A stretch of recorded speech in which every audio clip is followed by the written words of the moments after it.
Sa Flashpoint, West Philippine Sea, lumubog ang isang fishing vessel na pag-aari ng bansang Vietnam sa West Philippine Sea malapit sa Paracel Islands nang bombahin ng water cannon at pagbabanggain ng isang Chinese vessel ang nasabing Vietnamese fishing vessel nitong Lunes. Nasa 40 mga Chinese vessel umano ang pumalibot sa Vietnamese vessel at binangga umano ito. Ayon sa Vietnam, ay isang Chinese military vessel ang bumangga sa kanilang fishing vessel. Ayon naman sa bansang China, ay isang fishing vessel din ang bumangga sa fishing vessel ng Vietnam. Ang pagkakaibang bersyon ng China at Vietnam ay lalong nagpagulo sa nangyaring banggaan. Hanggang ngayon ay inaalam pa rin ang tunay na nangyari sa banggaan na ito ng dalawang bansa. Naging delikado man ay nakapagpadala pa ng distress call ang Vietnam fishing vessel bago ito tuluyang lumubog. Agad naman ni-rescue ng Vietnam Coast Guard ang 10 crew ng fishing vessel. Ayon sa bansang China, pinilit umano na maghimasok ang Vietnamese fishing vessel sa parte ng dagat na pag-aari ng China na naging dahilan ng pagtutunggali ng dalawang bansa at nagresulta nga ng paglubog ng Vietnamese fishing vessel. Nangyari ito malapit sa Paracel Island kung saan matatagpuan ang oil rig ng bansang China. Masyado umanong lumapit sa oil rig ang Vietnamese fishing vessel kung saan sinisisi ng bansang China ang bansang Vietnam sa nangyaring paghaharap nito. Dahil dito, mas naging mapusok ang laban ng bansang China at Vietnam sa West Philippine Sea. Matatandaang sinunog ng mga anti-China Vietnamese protestants ang ilang mga Chinese factories sa Vietnam nang dahil sa pagbuo nito ng oil rig sa Paracel Islands.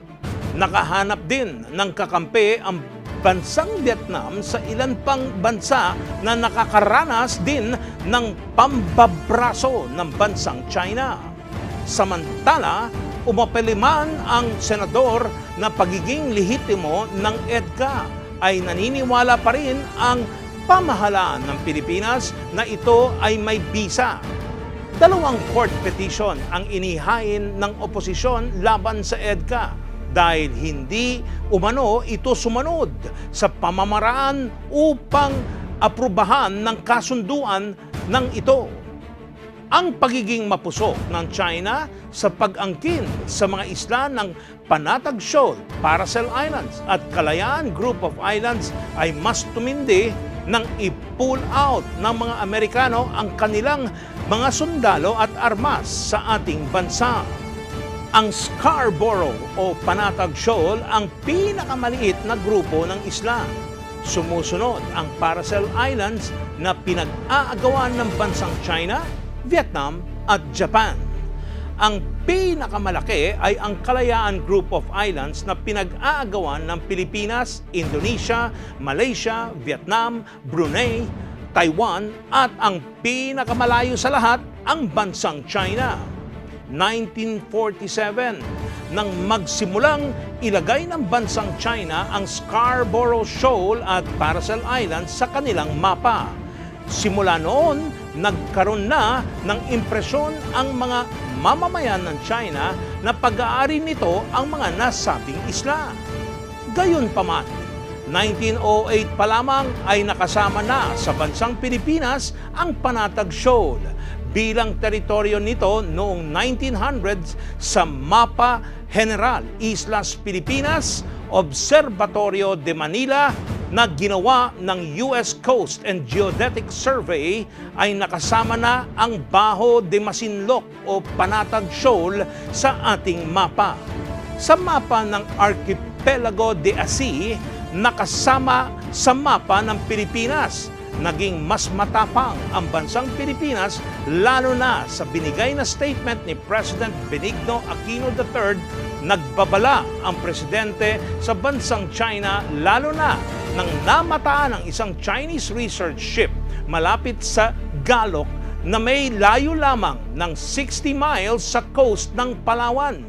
Ayon sa presidente, malamang na kung ano ang mangyari sa Vietnam ay mangyayari din sa Pilipinas kung saan tinutukoy nito ang pattern ng paglaki ng tensyon at pagtutunggali sa pagitan ng dalawang bansa.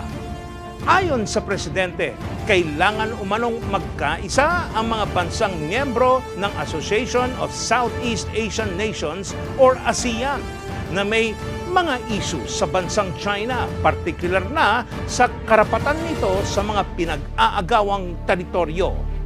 Bilateral umano ang nais na pag-uusap ng China at mga katunggaling bansang nito, kung saan hindi kasama ang International Tribunal or alinmang bansa na hindi sangkot sa nangyayaring hindi pagkakaunawaan.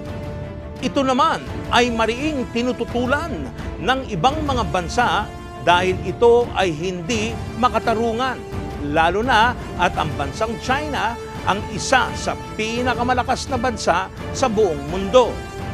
Gayunpaman, iginiit ng presidente na hindi ibig sabihin nito ay lalabanan na ang bansang China gamit ang puwersa militar at pipilitin pa rin nitong maayos ang mga problema sa West Philippine Sea gamit ang maayos na pakikipag-usap.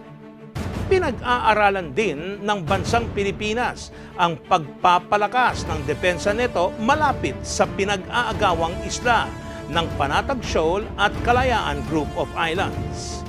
Pakaabangan ang mga susunod na mga balita sa Balitang Unang Sigaw, Flashpoint, West Philippine Sea.